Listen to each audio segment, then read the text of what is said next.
नमस्कार, मैं पवन कुमार आपका स्वागत है। आप हमारे चैनल द गुरु को सब्सक्राइब करना न भूलें व बगल में दिए नोटिफिकेशन घंटे को जरूर दबाइए ताकि आपको हमारे वीडियो सबसे पहले मिल सके। आज हम एक नई श्रृंखला प्रारंभ कर रहे हैं जिसके अंदर कक्षा 10 के सामाजिक विज्ञान को आगामी बोर्ड परीक्षा प्रारंभ होने के एक दिन पूर्व तक हमारी कोशिश रहेगी कि संक्षिप्त में इसके जो महत्वपूर्ण बिंदुओं को लेते हुए इसको समझा दें और जिससे कि आप परीक्षा के अंदर उपस्थित हों उससे पहले इसको एक बार रिवाइज करके चले जाएं। आपको कोरोना के बीच में जो लंबा अवकाश मिला है उस दौरान भी आपने इसको देखा है और अब आप एक बार इस वीडियो के साथ तैयारी करके चले जाएंगे तो आपका पेपर जो है बेहतरीन हो जाएगा। और इसके अंदर सिर्फ हमने किताब के साथ जो महत्वपूर्ण बातें हैं उन्हीं पे चर्चा प्रारंभ की है। तो आप किताब को साथ लेके इसके अंदर अंडरलाइन लगाते रहें और आप या तो चाहे मार्कर से उसको मार्किंग कर लें। चलिए हम प्रारंभ करते हैं आज पहले अध्याय से। पहला अध्याय है स्वर्णिम भारत प्रारंभ से 1206 ईस्वी तक। ये 5 अंक का अध्याय है और इसमें प्रश्न आते ही रहते हैं और ये जो प्रश्न आपके बहुत अच्छे हो जाते हैं तो आपका कॉन्फिडेंस अगले पाठों के लिए अच्छा हो जाएगा। इस अध्याय की जो महत्वपूर्ण बात है वो महाजनपद काल से शुरू होती है। 600 से 325 ईस्वी पूर्व तक की ये घटना है। ये महाजनपद उस समय के शक्तिशाली स्वतंत्र राज्य होते थे। यहाँ पर एक किताब आती है, ये बौद्ध धर्म की किताब है अंगुत्तर निकाय। इसमें कहा गया है कि उस समय 16 महाजनपद थे। इनके अंदर मुख्य महाजनपद कुरु की राजधानी इंद्रप्रस्थ है, मगध की राजधानी जो है राजगृह है, वत्स की राजधानी कौशाम्बी है, कौशल की राजधानी अयोध्या है, पांचाल की राजधानी अहिच्छत्र है, मत्स्य की राजधानी विराटनगर है, शूरसेन की राजधानी मथुरा है और गांधार की राजधानी तक्षशिला है। ये नाम जो है आपने आजकल महाभारत बहुत देखी है और उस महाभारत में ये सभी नाम जो है परिचित हो गए आपके दिमाग में, तो इसीलिए ये अननोन नहीं रहे, अब आपके दिमाग में है ये नाम। ये राजधानियाँ कुछ एक की बताई, याद रखना आप। कुछ एक गणतंत्र थे जिनमें आपके कपिलवस्तु के शाक्य और कुशीनारा के मल्ल, ठीक है। ये मल्ल और शाक्य क्या थे? वंश थे। पावा के मल्ल, वैशाली के लिच्छवी और मिथिला के विदे, ये भी उस समय के गणतंत्र थे और इनको भी आप ध्यान रख लें। इसके बाद में जनपद की बात करें, जनपद छोटे होते थे ये, जिसमें जांगल है, राजस्थान के ही जनपदों की बात कर रहे हैं हम। इसमें वर्तमान बीकानेर और जोधपुर के आसपास का एरिया जो जंगल में आता था। राजधानी होती थी इसकी हरिछत्रपुर, आजकल इसे नागौर के नाम से भी जानते हैं। और बीकानेर को इसी कारण जो राजा को बोलते थे जंगलधर राजा। और मत्स्य वंश जनपद की बात करें तो ये वर्तमान जयपुर के आसपास का क्षेत्र जो है ये आपके मत्स्य जनपद होता था और इसकी राजधानी थी विराटनगर, आजकल इसे बैराठ भी बोलते हैं। शूरसेन ये आधुनिक ब्रज क्षेत्र है, इसकी राजधानी मथुरा थी। और ये महाभारत में जो यदुवंश का जिक्र होता है वो इसके ऊपर राज करता था। भगवान श्री कृष्ण जो है वो इसी वंश से, इसी जनपद से संबंधित थे। सीवी की बात करें तो ये वर्तमान का जो मेवाड़ एरिया है उसका क्षेत्र था सीवी जनपद, राजधानी थी शिवपुर। इसके बाद में हम बात करें मौर्य वंश की। मौर्य वंश जो है ये मगध जो साम्राज्य वो बोले हम, मगध साम्राज्य के ऊपर किन किन राजाओं ने राज किया वही बात है ये, ठीक है ना। मगध उस टाइम का एक बहुत बड़ा साम्राज्य था मगध, ठीक है। और उसके सिंहासन पे मौर्यों से पहले नंद वंश का एक राजा था, वो राजा था आपके धनानंद। धनानंद को हरा के पहला मौर्य राजा चंद्रगुप्त मौर्य जो है 322 ईस्वी से 298 ईस्वी तक इसने उस मगध वंश पे राज्य पे राज किया, ठीक है ना। और इसका जो गुरु था चंद्रगुप्त मौर्य का वो कौन था? चाणक्य, ये भी याद रखना आप, चाणक्य, ठीक है। और इसकी बड़ी उपलब्धियों की बात करें तो यूनान का राजा था सिकुलस निकोटर, इसको हराया इसने। और उसी राजा के दरबार से एक राजदूत आया था मेगस्थनीज, ये याद रखना। मेगस्थनीज जो है कौन से राजा के समय आया था? चंद्रगुप्त मौर्य के समय आया था। उसके बाद में अंतिम समय में इसने एक जैन धर्मगुरु था भद्रभाव, उससे जैन धर्म की दीक्षा लेके, और ये बात है 298 ईस्वी पूर्व की। और इसने स्वर्ण बेलगोला मैसूर के पास है, वहाँ इसने क्या कर दिया था, उपवास द्वारा अपना शरीर त्याग दिया था। फिर अगला राजा आता है बिंदुसार, ये चंद्रगुप्त मौर्य का पुत्र था। इसका एक नाम चलता है मित्रोचेट्स, और इसके बारे में और बड़ी उपलब्धि नहीं है। हम बात करें अगले राजा अशोक की, इसका शासनकाल आता है 273 ईस्वी से लेके और 232 ईस्वी पूर्व तक की बात है ये। और इसके अन्य नाम जो हैं देवनापिय और देवनापियदसी, ठीक है। इसके एक लड़का महेंद्र और एक लड़की संघमित्रा, ये भी याद रखें आप। इसके शासनकाल के दौरान एक बड़ी घटना हुई थी, वो है जब इसका राज्याभिषेक हुआ, उससे 8वें साल बाद की बात है, 261 ईस्वी पूर्व में कलिंग पर जो आक्रमण हुआ था उससे की ये साल है, 261 ईस्वी पूर्व की बात है। और इस युद्ध के बाद में अशोक ने शस्त्र त्याग कर दिया था, बौद्ध धर्म में दीक्षा ले ली थी, धम्म घोष कर दिया था।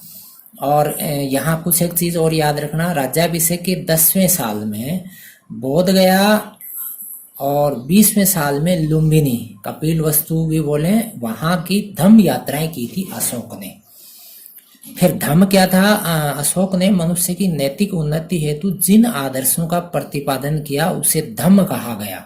ये धम्म जो है ध्यान रखना आप, धम्म क्या था। उसके बाद में धम्म यात्रा, ये थी बौद्ध स्थानों की यात्रा तथा ब्राह्मण और श्रवण और वृद्धों को स्वर्ण दान करना, ठीक है। अनुसंधान कौन थे, ये कर्मचारी थे, और ये हर 5वें साल ये धर्म यात्रा धर्म प्रचार के लिए जाते थे, और वो कर्मचारी कहलाते थे अनुसंधान। फिर धम्म महापात्र कौन थे, ये थे राज्याभिषेक के 14वें साल में अशोक ने धम्म महापात्र नियुक्त किए, और ये जनता में धम्म का प्रचार करने और उन्हें कल्याणकारी करने और दानशीलता के लिए प्रोत्साहित करते थे। इसके बाद में अशोक के समय के जो अभिलेख हैं वो कहाँ से ये प्रेरणा मिली इसकी, ये था ईरान का राजा दारा, उससे अशोक को प्रेरणा मिली। कौन था, ईरान का राजा दारा। और ये अभिलेख ब्राह्मी लिपि और ख्रोष्टी लिपि में लिखे हुए हैं। इन अभिलेखों को पहली बार किसने पढ़ा, जेम्स प्रिंसेप ने। किसने पढ़ा, जेम्स प्रिंसेप ने। फिर 40 साल राज करने के बाद में 232 ईस्वी पूर्व में अशोक की मृत्यु हो गई।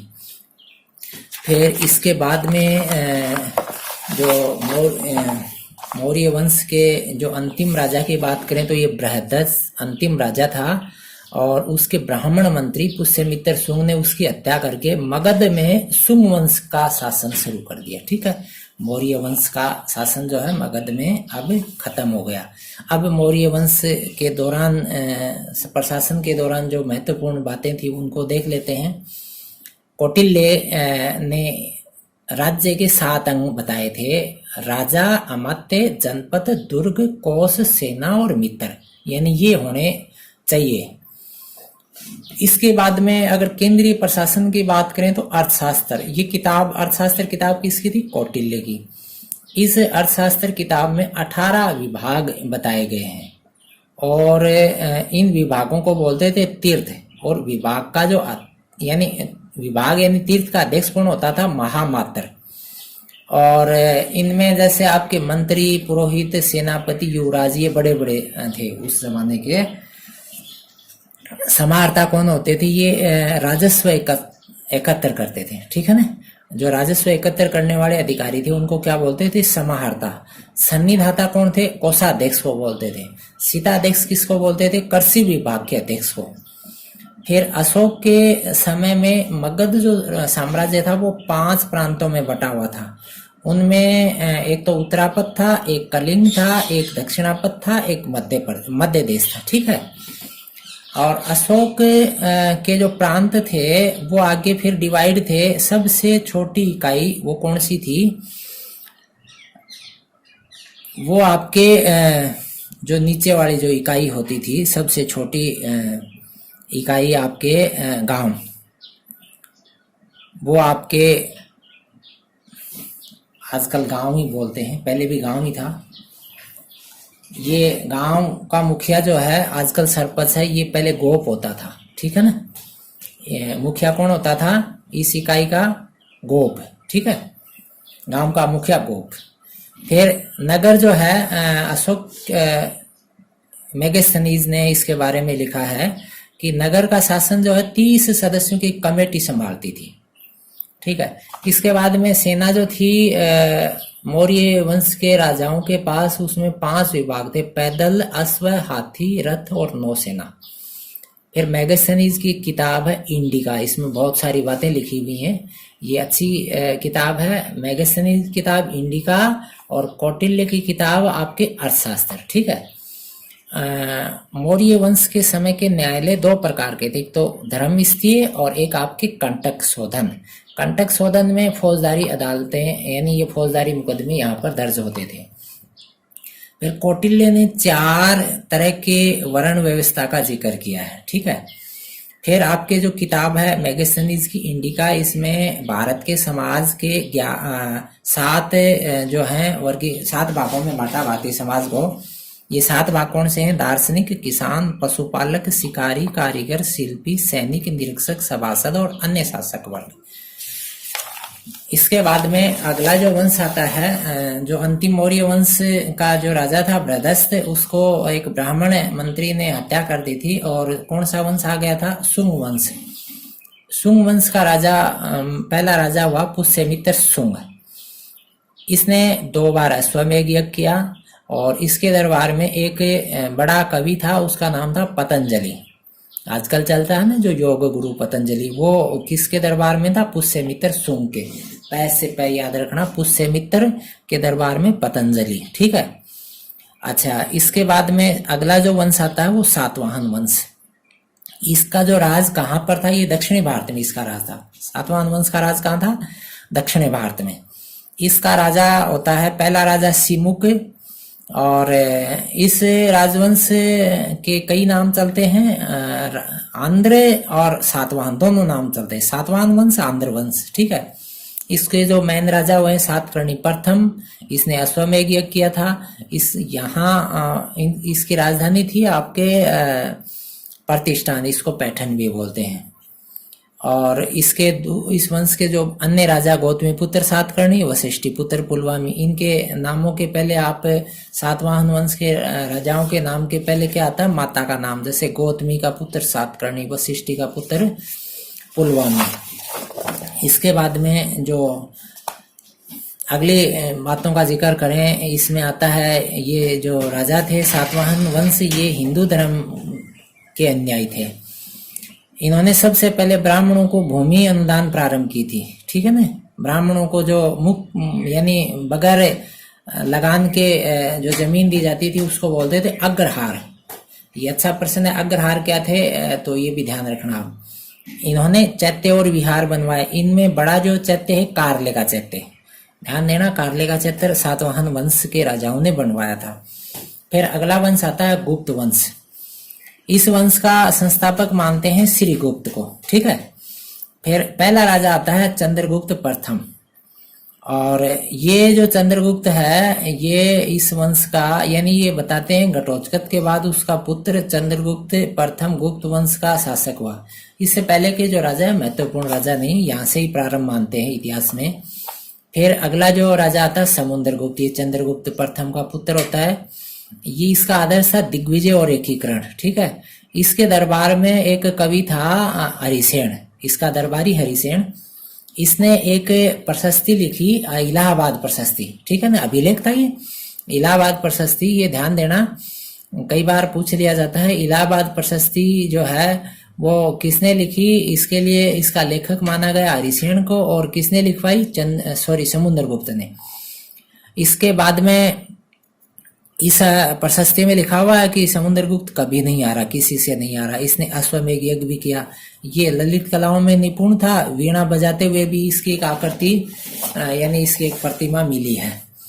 इसके बाद में अगला जो राजा होता है वो चंद्रगुप्त द्वितीय। ये विक्रमादित्य की उपाधि इसने धारण की। जो विक्रमादित्य के नाम आजकल चलता है ना, वो विक्रमादित्य ये आपकी चंद्रगुप्त द्वितीय। इसके बाद में अगला राजा है कुमारगुप्त, महेंद्रादित्य। कुमारगुप्त के नाम से ही जाना जाता है इसको ज्यादा। कुमारगुप्त ने नालंदा विश्वविद्यालय बनवाया। ये बहुत अच्छा प्रश्न है, बहुत बड़ी बड़ी परीक्षाओं में पूछा जाता है। नालंदा विश्वविद्यालय का संस्थापक कौन था? कुमारगुप्त है। फिर अगला राजा आता है स्कंदगुप्त। इसके समय की बड़ी उपलब्धि है जूनागढ़ अभिलेख।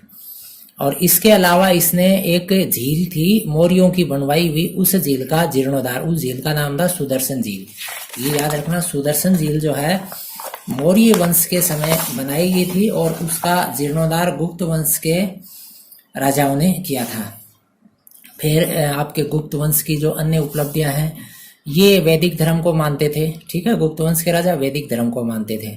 और चंद्रगुप्त द्वितीय के समय में एक चीनी यात्री आया था, उसका नाम था फाहियान। याद रखना, कौन था? फाहियान। और इस समय यानी गुप्त वंश के समय जो भाषा चलती थी वो कौन सी थी? संस्कृत थी। कुछ एक कवि हुए हैं, उनकी रचनाएं याद रखना आप, अभिज्ञान शाकुंतलम और रघुवंश। ये दो किताब किसकी हैं? कालिदास की। ठीक है ना, कालिदास की दो किताब आपके, एक तो रघुवंशम और एक आपके अभिज्ञान शाकुंतलम।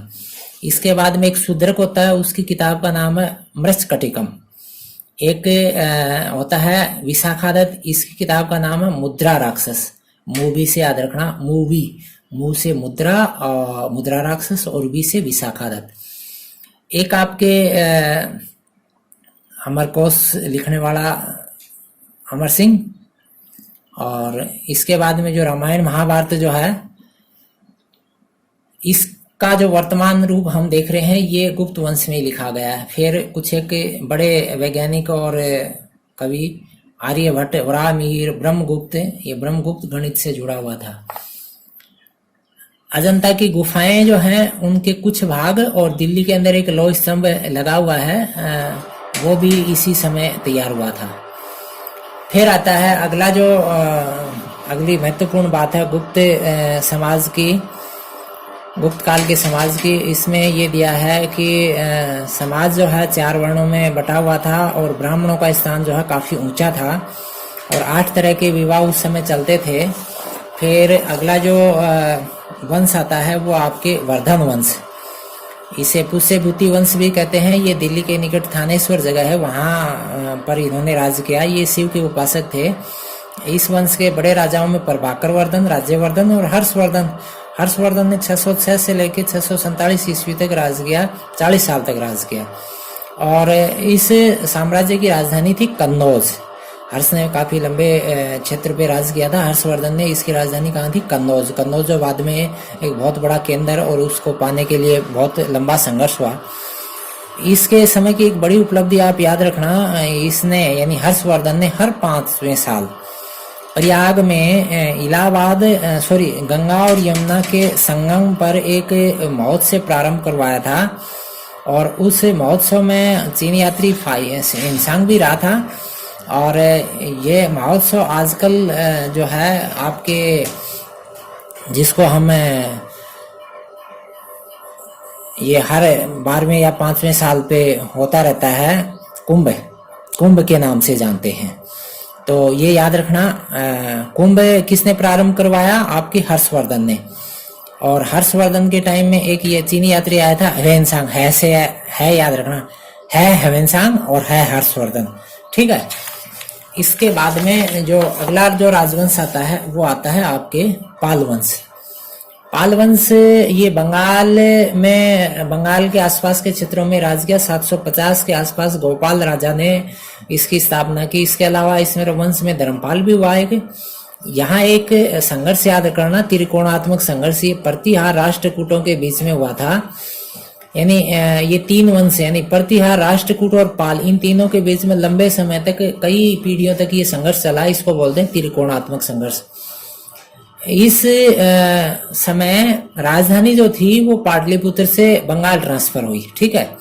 फिर नालंदा विक्रमशिला के प्रसिद्ध महाविहारों को भी इसका संरक्षण इन्होंने संरक्षित किया। फिर अगला जो राजवंश आता है वो आपके आता है राष्ट्रकूट वंश। राष्ट्रकूट वंश की स्थापना करने वाला था आपके दंती दुर्ग। इसने इसकी स्थापना जो है 736 ईस्वी में की थी। नासिक इसकी राजधानी थी। और इस राष्ट्रकूट का एक बड़ा राजा था कृष्ण प्रथम। इसने एलोरा में कैलाशनाथ मंदिर बनवाया था। ये कैलाशनाथ मंदिर जो है बहुत महत्वपूर्ण मंदिर है। इस मंदिर के बारे में बहुत बार परीक्षाओं में पूछा जाता है कि ये कैलाशनाथ मंदिर जो है कहाँ पर है और किस राजा ने बनवाया था। इसके बाद में यहाँ पर ये भी याद रखना आप, यहाँ राजधानी जो है वो मान्यखेत हुई थी राजधानी। ये मान्यखेत का नाम आता है मालखेड़ भी।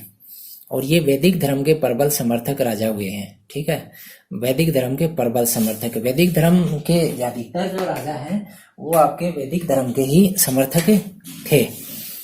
उसके बाद में अगला जो राजवंश आता है वो गुर्जर प्रतिहार वंश है। इस वंश का प्रारंभिक राजा नागभट्ट, इसके अलावा वत्स्य राज आपके नागभट्ट द्वितीय, एक प्रसिद्ध राजा हुआ इस वंश का राजा भोज। याद रखना आप नाम, राजा भोज। इसका दूसरा नाम चलता है मिहिर भोज। ठीक है, एक राजा हुआ महेंद्रपाल। महेंद्रपाल, इस राजा के समय एक दरबारी था महाकवि राजशेखर। राजशेखर ने किताब लिखी थी कपूर मंजरी। ठीक है, ये जो नाम है ये याद रखना। महेंद्रपाल राजा था, इसके दरबार में कवि था राजशेखर, और राजशेखर ने किताब लिखी कपूर मंजरी। ठीक है, फिर इस समय क्या हुआ था, महमूद गजनवी के हमले के समय कन्नौज का राजा था राज्यपाल, यानी गुर्जर प्रतिहारों के राज्यपाल राजा के समय महमूद गजनवी का आक्रमण भारत पे हुआ था। इसके बाद में जो अगला वंश आता है वो आपकी चोल वंश। ये दक्षिणी भारत के राजवंश प्रारंभ होते हैं। चोल है, पांडे और चेल। तमिल भाषी ये साम्राज्य थे। इसमें एक बहुत बड़ा विद्वान तिरुवल्लुवर, इसकी किताब चलती है कुरुल। जैसे यहाँ महाभारत है वैसे ही उधर कुरुल का जो है बहुत ज्यादा इसकी ख्याति है।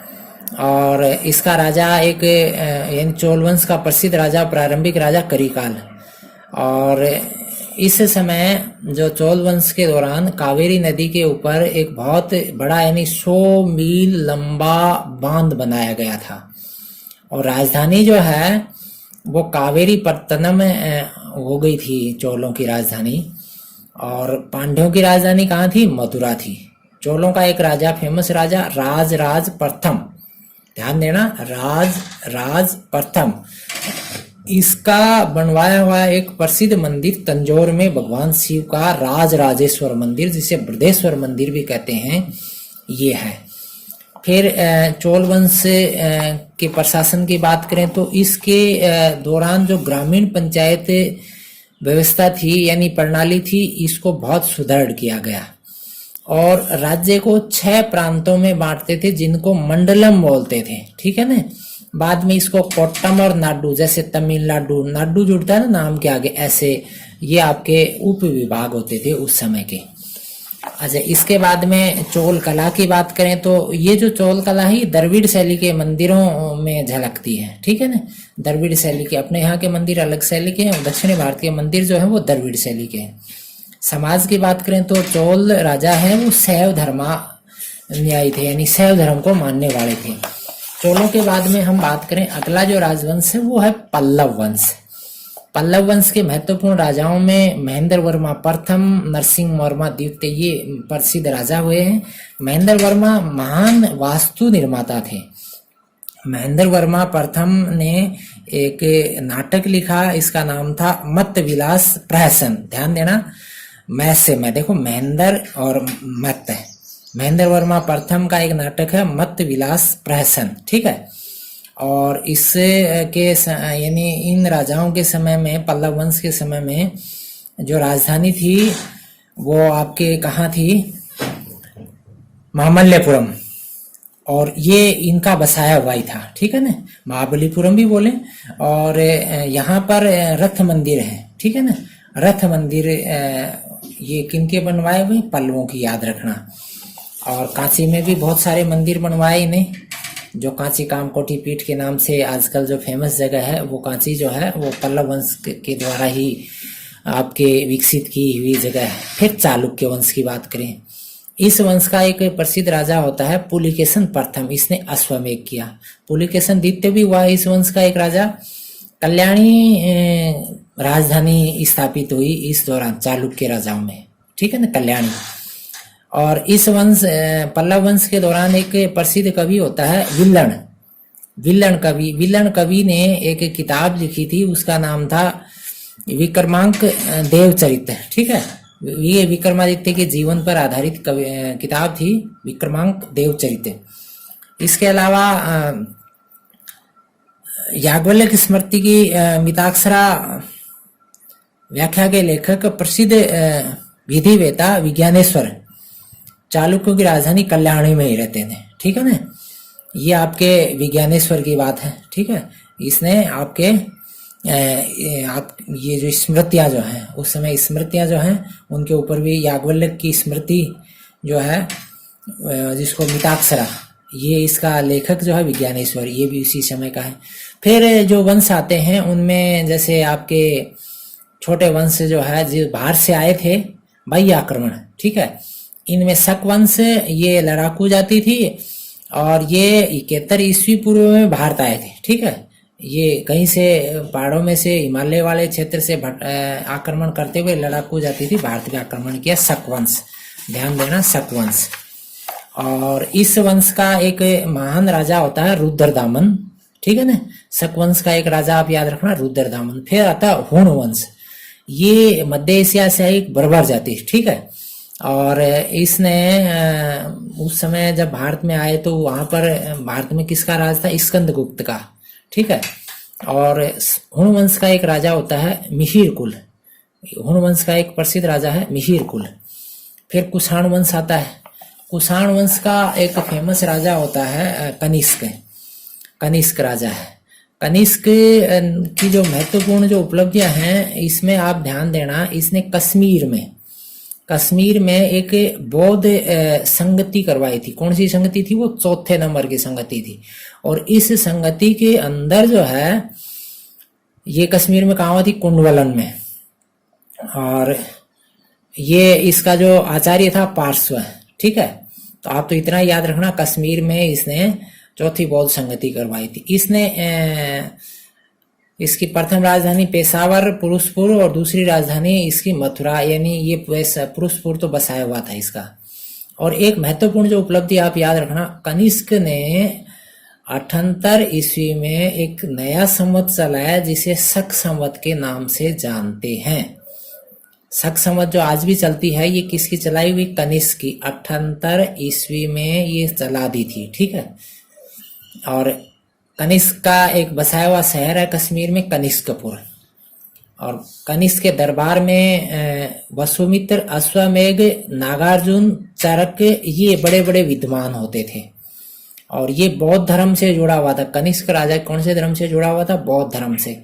फिर बात करते हैं हम आत्म सातीकरण की, अंतिम में आ गए इस पाठ के। आत्म सातीकरण, ये भारतीय समाज में और संस्कृति में आत्म सातीकरण हो गया। ये बात आप याद रखना, यानी जो बाहर से जाति आई ना वो यहाँ की होकर रह गई। तो ये पहला जो पाठ था, इस पाठ की जो महत्वपूर्ण जो बातें थी वो मैंने क्लियर की। और हम दूसरा जो अध्याय आज प्रारंभ नहीं कर रहे हैं और बाद के अध्याय छोटे हो जाएंगे। प्रारंभिक इतिहास के अध्याय जो है ये बड़े हैं, तो हम इनको आगे ऐड करेंगे इनको। तो आप एक बार जो पहला अध्याय है इसकी जो महत्वपूर्ण जो बातें हैं उनको आप एक बार देख लें। और हम लगातार इस सीरीज को 4-5 दिन तक जारी रखेंगे, जिससे आपका जो संपूर्ण जो पाठ्यक्रम है वो जल्द पूरा हो जाएगा। आप इसको ज़्यादा से ज़्यादा स्टूडेंट तक इसको शेयर कर देना और चैनल को सब्सक्राइब जरूर कर लेना, ताकि आगामी जो वीडियो मैं जो ही तैयार करूँ आप तक पहुँच जाए। धन्यवाद।